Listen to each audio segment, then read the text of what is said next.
सब। चलो रे बर्तनी दौरा उठा दी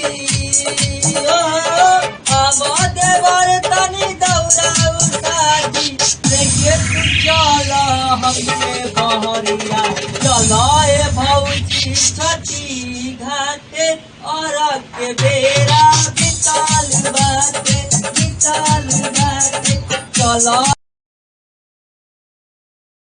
अंजलि, अरे अंजलि, अंजलि, अरे अंजलि, मैं तुम्हें, तू मुझे, मैं तुम्हें, तू मुझे, मैं तुम्हें, तू मुझे, अंजलि।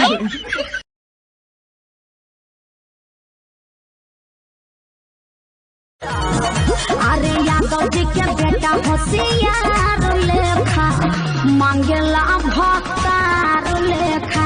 यादव जी के बेटा होशियार लेखा मांगेला भक्तार।